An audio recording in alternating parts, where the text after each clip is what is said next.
देश भर में धूमधाम से मनाया गया 72वां गणतंत्र दिवस। दिल्ली के राजपथ पर राष्ट्रपति रामनाथ कोविंद ने किया झंडारोहण।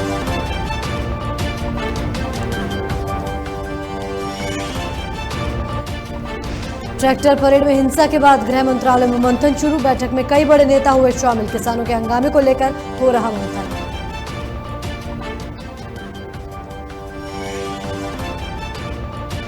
संयुक्त किसान मोर्चा की ओर से बयान जारी। कहा, हमारे सभी प्रयासों के बावजूद कुछ व्यक्तियों ने मार्ग का उल्लंघन किया और निंदनीय कृत्यों में लिप्त रहे। असामाजिक तत्वों ने घुसपैठ की। किसानों की ट्रैक्टर परेड के बीच किसानों और पुलिस ने भी झड़प। पुलिस ने आंसू गैस के गोले छोड़े।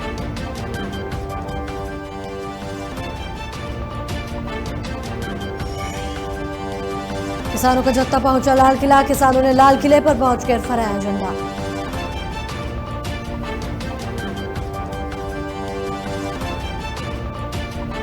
दिल्ली में गणतंत्र दिवस के मौके पर किसानों का ट्रैक्टर मार्च शुरू हो गया है और जगह जगह किसानों की ओर से बैरिकेड तोड़े जा रहे हैं। इस वजह से पुलिस और किसानों के जत्थे आमने सामने आ गए हैं और अक्षरधाम से पहले NH 24 पर किसानों ने पुलिस की ओर से लगाए गए बैरिकेड तोड़ दिए हैं।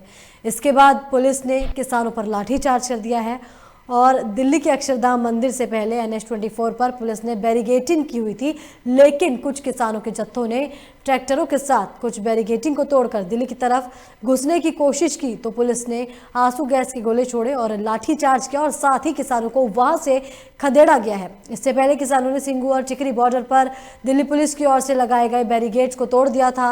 वहीं पुलिस की ओर से किसानों को तय रूट पर ट्रैक्टर मार्च निकालने की अपील की जा रही थी, लेकिन कई जगह पर किसान तय रूट से अलग ट्रैक्टर मार्च निकालने के लिए जिद पर अड़े हुए थे। वहीं इस वजह से दिल्ली पुलिस से भिड़ंत की खबरें भी सामने आती रही थी।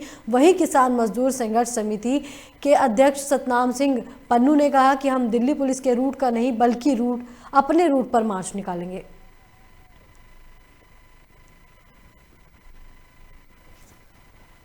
वहीं आपको प्रदर्शन की हम 3 तस्वीरें दिखा रहे हैं। पहली जो तस्वीर है वो अक्षरधाम से है, वहीं दूसरी तस्वीर ITO और तीसरी तस्वीर लाल किले से दिखाई दे रहे हैं। आपको बता दें कि जो किसान हैं वो लगातार अपने आंदोलन को जो है उन्होंने उग्र बनाया। साथ ही ITO की अगर हम बात करें तो ITO पर किसानों ने अपने आंदोलन को लगातार उग्र रूप बना दिया था। जो किसान थे वो पुलिस पर लगातार पत्थरबाजी कर रहे थे।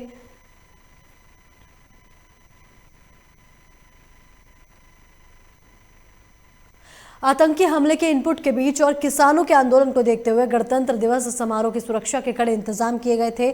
वहीं नई दिल्ली एरिया सोमवार रात से ही छावनी में तब्दील कर दिया गया था। आपको बता दें कि दिल्ली पुलिस, NSG और पैरामिलिट्री फोर्स ने नई दिल्ली जिले की सुरक्षा का जिम्मा संभाल लिया था। साथ ही चप्पे चप्पे पर पुलिस और पैरामिलिट्री फोर्स को तैनात कर दिया गया था। साथ ही बता दें कि नई दिल्ली एरिया को अभेद किले के रूप में तब्दील कर दिया और राजपथ के अलावा राजपथ से जुड़े मार्गों पर 100 से ज़्यादा CCTV कैमरे लगाए हैं, जहां पर इन कैमरों के 3 कंट्रोल रूम भी बनाए गए थे, जिनमें भारी संख्या में पुलिसकर्मी 24 घंटे नजर रखे हुए थे। साथ ही किसानों के हुड़दंग को रोकने के लिए विशेष टीमों का गठन भी किया गया था।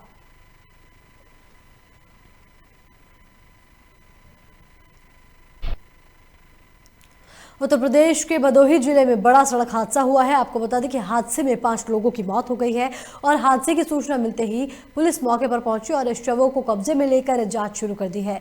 दरअसल घटना गोपीगंज थाना इलाके के माधोपुर अम्बा के राष्ट्रीय राजमार्ग पर हुआ है, जहां पहले से खड़े कंटेनर में पीछे से शव लेकर जा रही एम्बुलेंस भिड़ गई। हादसे में एम्बुलेंस में बैठे 5 लोगों की मौके पर ही मौत हो गई।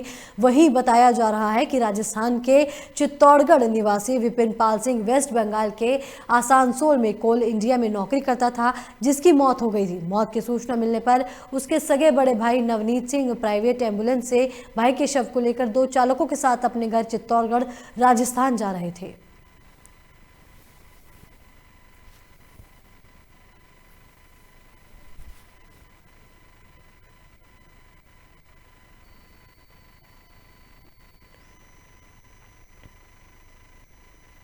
किसानों की ट्रैक्टर रैली की वजह से आनंद विहार बस अड्डे से सुबह से 6 बजे तक अंतर्राष्ट्रीय और स्थानीय बसों का परिचालन बंद रहेगा। इस दौरान आनंद विहार की बजाय बसें ISBT सराय काले खां से रवाना होंगी। साथ ही DTIDC की ओर से यात्रियों की सुविधा के लिए ये निर्देश जारी किए गए हैं ताकि उन्हें आवागमन में परेशानियों का सामना न करना पड़े, जिसमें पंजाब, हरियाणा, हिमाचल प्रदेश और जम्मू की बस सेवाएं पहले ही बंद है।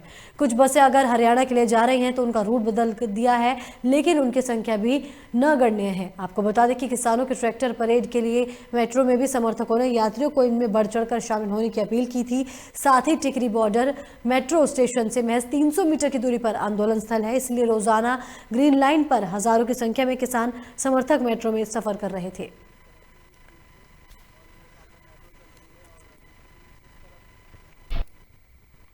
26 जनवरी 2021 को एक तरफ जहां पूरे देश गणतंत्र दिवस मना रहा है, वहीं देश में पड़ रही कड़ाके की ठंड के साथ साथ घने कोहरे और शीतलहर ने लोगों को परेशान किया हुआ है। दिल्ली, हरियाणा, यूपी, बिहार सहित उत्तर भारत के अधिकतर राज्यों में 26 जनवरी के दिन भी घना कोहरा रहा। पहाड़ी इलाके में हो रही बर्फबारी का सीधा असर मैदानी इलाकों पर देखने को मिला। यही वजह है कि शीतलहर से पूरा उत्तर भारत जूझ रहा है। कोहरे के चलते लगातार ट्रेनें और फ्लाइट्स अपने निर्धारित समय पर नहीं चल रही हैं और आज भी कोहरे के चलते विजिबिलिटी कम रही, जिसके चलते 22 ट्रेनें देरी से चल रही हैं। जिसके बाद फिलहाल इस ठंड और घने कोहरे से अभी राहत नहीं मिलेगी। वहीं मौसम विभाग की माने तो अभी 3-4 दिनों तक और कड़ाके की ठंड पड़ेगी।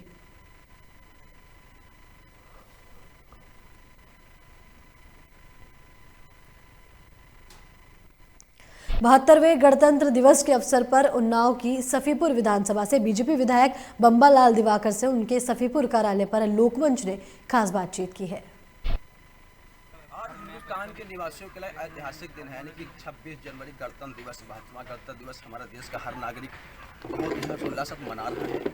हर जगह पे ध्वजारोहण किया गया है और जनप्रतिनिधियों ने भी अपने कार्यालयों पर ध्वजारोहण किया हुआ है। हम इसमें मौजूद हैं उन्नाव जनपद की विधानसभा सफीपुर, जहाँ के भाजपा विधायक बंबालाल दिवाकर जी हैं। उन्होंने भी अपने कार्यालय पर ध्वजारोहण किया है। आज उनसे हम जानेंगे कि किस तरह का उन्होंने कार्यक्रम का आयोजन किया, ध्वजारोहण किया है और क्या उसका उद्देश्य है। सर, ये आप बताने का कष्ट करेंगे ध्वजारोहण का क्या उद्देश्य होता है, क्यों और कितने लोगों ने कैसे कैसे आगे किया।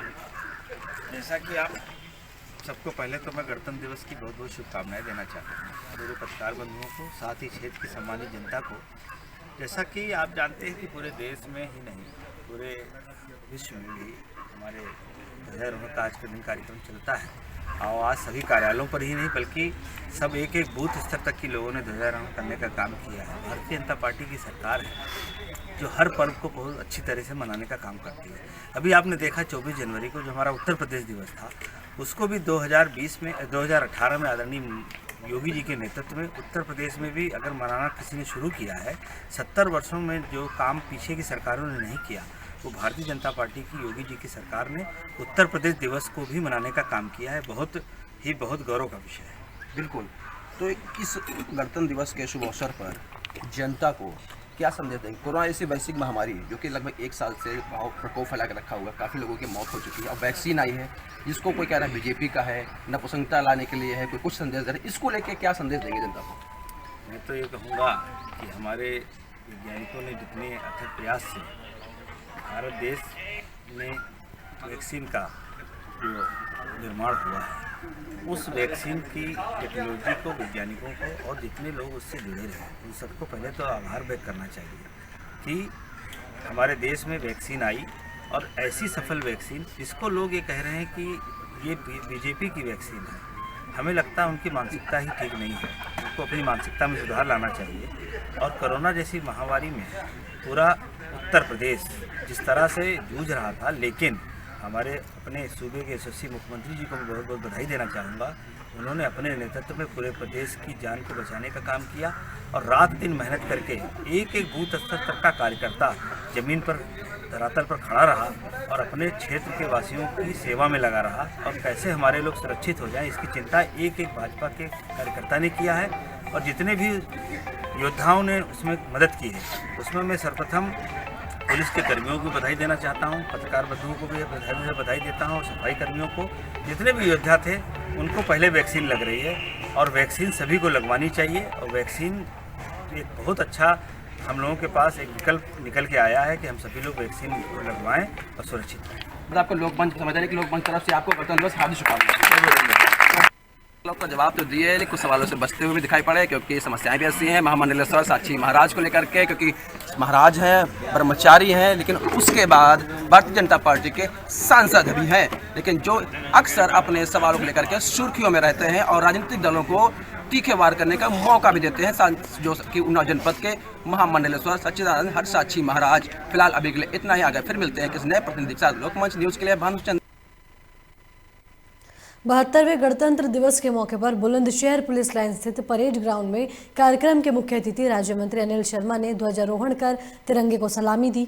आपको बता दें कि कार्यक्रम से पहले परेड ग्राउंड को तरह तरह के बनाकर और फुलवारी लगाकर सजाया गया था। साथ ही चारों ओर गणतंत्र दिवस की धूम मचाने के लिए तिरंगे का रूप भी दिया गया था, जबकि अतिथियों के बैठने के लिए अलग से बेहतर व्यवस्थाएं की गई थी और कार्यक्रम के मुख्य अतिथि ने ध्वजारोहण कर तिरंगे को सलामी दी। साथ ही सांस्कृतिक कार्यक्रमों का भी आयोजन किया गया। वहीं बुलंदशहर में जिलाधिकारी और एसएसपी के ध्वजारोहण करने के बाद अन्य विभागों में ध्वजारोहण किया गया।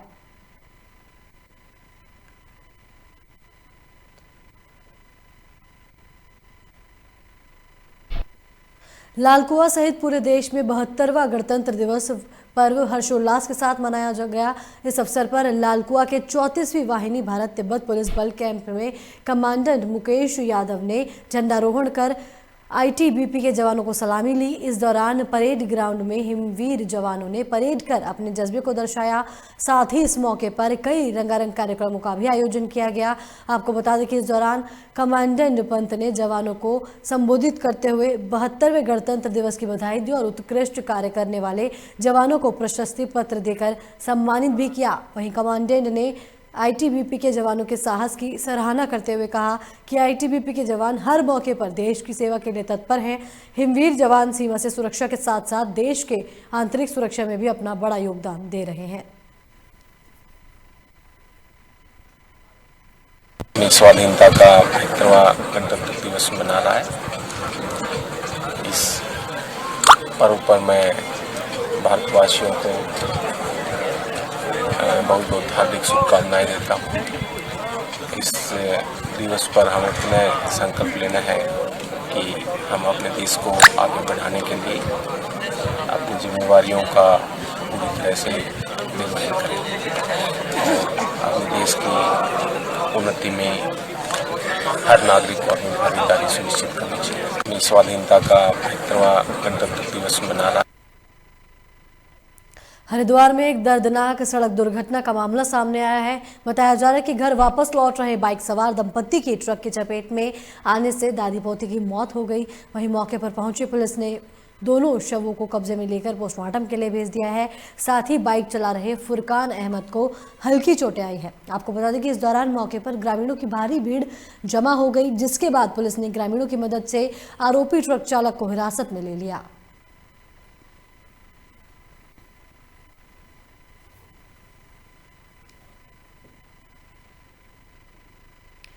उत्तराखंड के सितारगंज में उपजिलाधिकारी कार्यालय में 11वां मतदान दिवस मनाया गया। दरअसल ओवरस्टैंडिंग कार्य करने वाले बीएलओ और सुपरवाइजरों को प्रशस्ति पत्र देकर सम्मानित किया गया। साथ ही पहली बार बने मतदाताओं को बैच लगाकर सम्मानित भी किया गया। आपको बता दें कि इस दौरान सितारगंज के उपजिलाधिकारी मुक्ता मिश्रा ने सराहना की, जिसमें बीएलओ, सुपरवाइजर और पहली बार बने मतदाताओं को समारोह में सम्मानित किया गया और साथ ही शपथ भी ग्रहण कराई गई।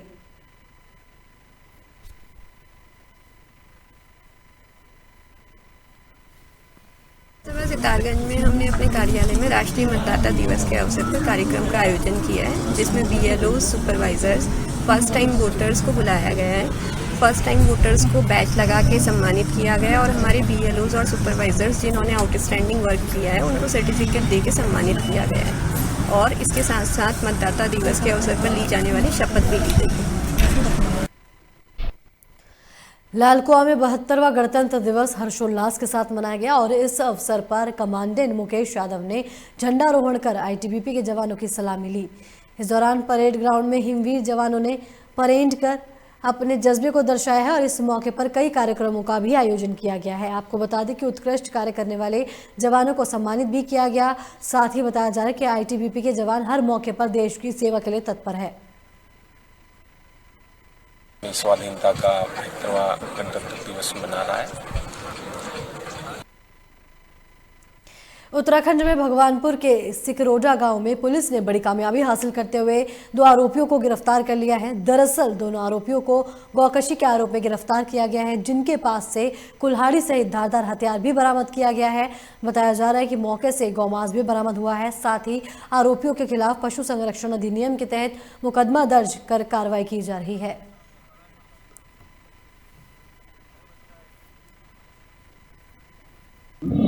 भगवानपुर श्री पीडी भट्ट जी को किसी के द्वारा सूचना दी गई कि कुछ व्यक्तियों के द्वारा गौवंश की गौकशी करने का प्रयास सिकरौड़ा के आम के बागीचे में किया जा रहा है। इसी को पुलिस टीम के द्वारा वहाँ पर मौके पर दबिश दी गई। दबिश में 2 व्यक्ति पुलिस के हाथ लगे, जिनके नाम क्रमशः नौशाद और खलील है। 4 व्यक्ति वहाँ मौके से फरार हो गए।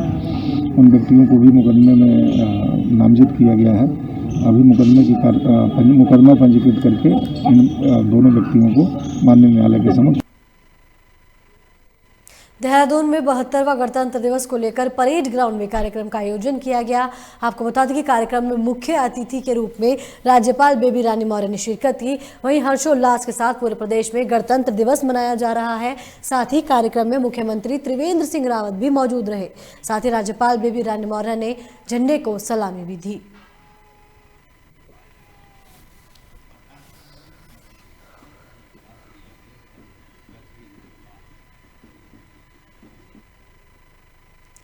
देहरादून में गणतंत्र दिवस बड़े ही हर्षोल्लास के साथ मनाया गया, जहां ग्राम प्रधान अमरजीत कौर ने ध्वजारोहण किया और सभी सरकारी और गैर सरकारी संस्थानों में ध्वजारोहण कर मिष्ठान वितरण किया गया। इस दौरान ग्राम प्रधान अमरजीत कौर ने सभी प्रदेशवासियों को गणतंत्र दिवस की बधाई देते हुए देश के शहीदों को नमन किया। साथ ही उन्होंने कहा कि आज़ादी के बाद 26 जनवरी 1950 को भारत का अपना संविधान लागू हुआ था और 26 जनवरी 1950 को देश के प्रथम राष्ट्रपति डॉक्टर राजेंद्र प्रसाद ने 21 तोपों की सलामी के साथ ध्वजारोहण कर भारत को पूर्ण गणतंत्र घोषित किया था। यह ऐतिहासिक क्षणों में गिन जाने वाले समय हैं, जिसके बाद से हर साल इस दिन को गणतंत्र दिवस के रूप में मनाया जाता है। इस दौरान अल्पसंख्यक आयोग के सदस्य परमिंदर सिंह ने कहा कि हमारा संविधान देश के नागरिकों को लोकतांत्रिक तरीके से अपनी सरकार चुनने का अधिकार देता है। हम सभी को राष्ट्रभक्तों के पद पर चलना चाहिए और इसी से देश की उन्नति संभव है।